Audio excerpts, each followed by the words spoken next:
What's going on, everybody? Hope you guys are all having a fantastic day. This is one of the type of documents that you can show to family members, friends, etc. that may think that you are or have been losing your mind regarding cryptocurrencies, digital assets, the internet of value, the future of finance, etc. So I'm going to go over this with you guys today, and then we're also going to be talking about some interesting Mojo Loop initiatives, which ties into the Interledger Protocol, RippleNet, etc. The document that I'm going to be sharing with you guys essentially is from Capgemini. Capgemini, one of the bigger advisory firms and IT firms globally, 18 billion euros in revenue, 340,000 plus people, 50 plus countries. This just came out today. This entire document is called Decentralized Futures. Now, this is implications for financial institutions. This is a goldmine of information if you are wondering where we are headed to over this decade, certainly. A table of contents, so our decentralized futures taxonomies, CBDCs or central bank digital currencies, digital assets and tokens, crypto and payments, decentralized finance, NFTs or non-fungible tokens, and the metaverse, Web3, navigating decentralized futures, and a conclusion. So this is talking about taxonomy. And I'm going to roll through this as succinct as I possibly can because I think it's extremely valuable. The financial industry as a whole has embraced blockchain for various use cases. If you're not aware, 9 out of 10 central banks across the entire globe are experimenting with digital versions of fiat currencies in retail and wholesale sectors. Also, tokens and digital assets, cryptocurrencies, 72% of asset managers are building digital assets, aka crypto, tokenization solutions. Many assets, such as bonds, are already digitized. Interest in crypto has risen from consumers to institutional investors. Web3, third generation blockchain, is what we are dealing with, and we are just at the onset of this.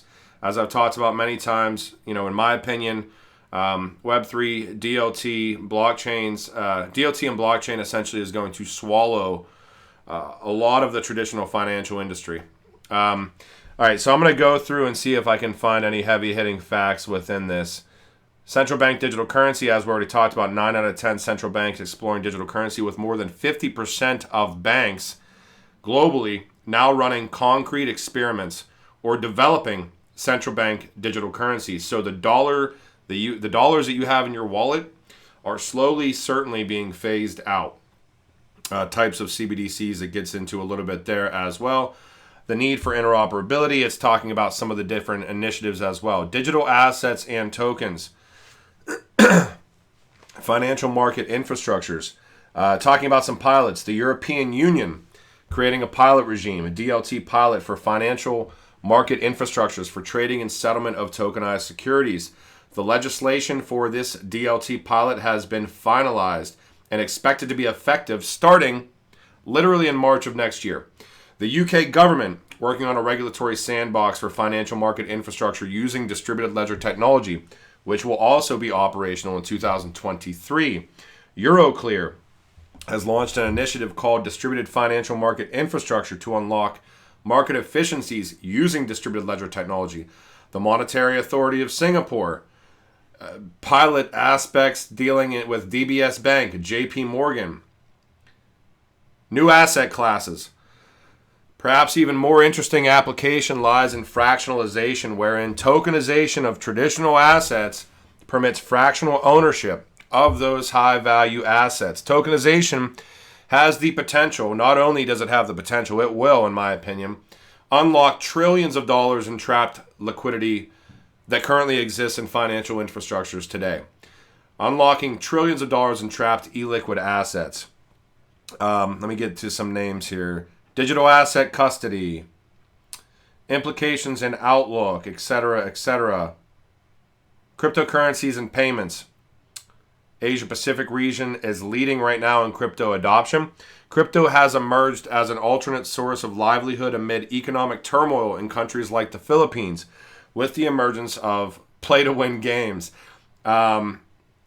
there's a ton of stuff in here. Let me just get through. BNY Mellon, which I'm sure many of you have heard of, has launched a crypto custody platform.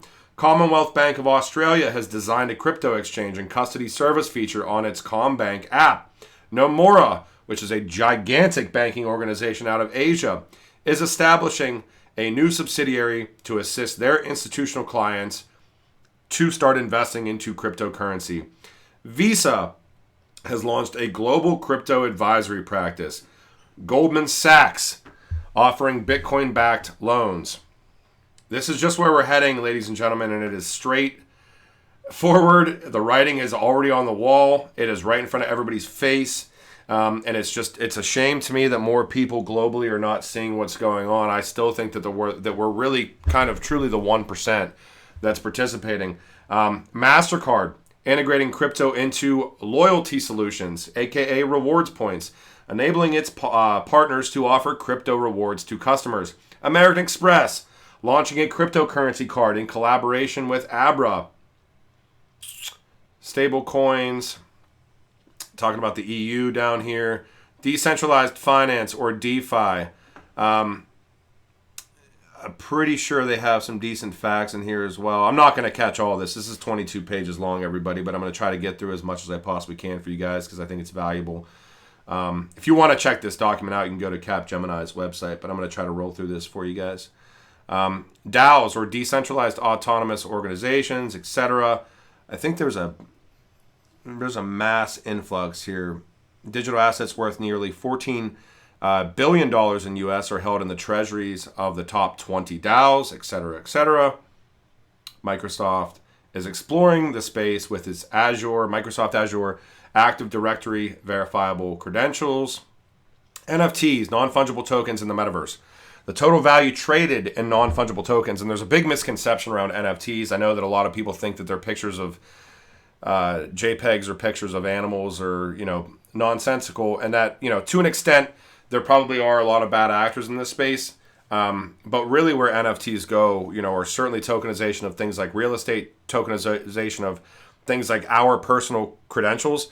You may or may not like it. That's fine, but it doesn't really matter because it's going to be where this space goes as far as it's going to tie into digital identity. It's going to tie into health records, maybe criminal background, social credit aspects, maybe down the line. Who knows where it goes? But the total value traded in NFTs reached $17.6 billion in 2021. Now, that may not seem like a lot, but it's a 21,000% year-over-year increase from 2020 with 2.3 million buyers. Hsbc, one of the largest financial and banking organizations in the entire world, has launched a fund to research investment opportunities in the metaverse for its affluent clients in Asia. So there's a theme that we're being presented with, right? Institutional investment, the rich getting richer, right? And the rich and the institutions and the institutional investors are certainly all not only dipping their toes, literally creating either subsidiaries or merging traditional financial aspects within their companies with Web3 aspects and tying them in together. I've talked about this multiple times as well. JP Morgan became the first global bank to enter the metaverse when it launched the Onyx Lounge in Decentraland. Standard Chartered. I mean, it's massive. This is Nike. Enterprise interest in NFTs in the metaverse has also been on the rise. Nike released a collection of virtual sneakers, or NFTs, with the acquisition of Artifact and made headlines with the sale of an NFT sneaker for $134,000 USD. Not to say that that might be a little overvalued, but MasterCard has filed for 15 trademarks in the areas of NFTs and metaverse. Fidelity Investments launched an exclusive exchange-traded fund to offer investors exposure to metaverse-related products and services. We can see where this is all going. I hope, and this is kind of a goldmine of a document, by the way. Layer 0, so this is infrastructure and networking layers within Web3. Shout out to, AVM, which is Algorand. Talking about EVM, which is the Ethereum virtual machine for Ethereum, and others. Layer 1 protocols. Layer 2 protocols, which obviously build on top of Layer 1s. It's talking about Lightning Network, Plasma Chain, Golem, Storage, Chainlink, abstraction layers, languages and libraries that allow developers to create applications, layer 4 or access layers. Pretty sure Hedera is mentioned in this as well. The gap between private and public or permissionless and permissioned blockchains is closing. It's talking about an example of a blockchain that anyone can connect to and use the network, but only selected entities, organizations are permissioned to run the nodes. But this is a convergence of CeFi and centralized finance and decentralized finance, essentially. Talking about Hedera Hashgraph, which offers consensus as a service. I'm fairly certain that Ripple is mentioned in here. In the United Kingdom, Ripple and Avalanche have joined hands with the Digital Pound Foundation to explore the development and facilitate the rollout of the British central bank digital currency. In conclusion to this, the story of blockchain adoption in financial services has been fascinating to observe. CBDCs, or central bank digital currencies, will, and this is in the words of Capgemini, not me, central bank digital currencies will rejuvenate national and international currency exchange mechanisms. Digital assets will revolutionize capital markets, while cryptocurrencies will continue to exert pressure as an alternative means for payment. Decentralized finance is still in the early stage of maturity, but we expect to see an increased adoption of it, and NFTs, or non-fungible tokens, as well, alongside the emergence of the metaverse and Web 3.0. I'm pretty sure that there's something in here that talks about, NFTs are poised to have an increased utility with the advent of the metaverse. Now, this is Gartner. Gartner is also a giant. Predicts that by 2026, literally 4 years from now, 25% of people will spend at least 1 hour a day in the metaverse for work, shopping, education, social, or entertainment purposes.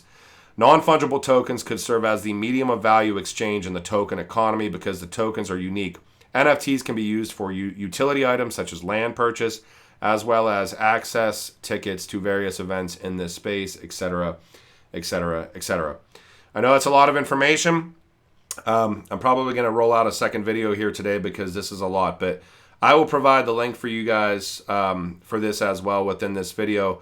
This is the type of video this is the type of document that you can allow, like I said, friends, family members, skeptics about where this space is going to read through, because it's coming from a validated and vetted organization that has a massive employee base that reaches out and has a massive audience pretty much worldwide, that generates a ton of revenue from an advisory aspect and from an IT aspect on a yearly basis. And they are literally telling you what's happening.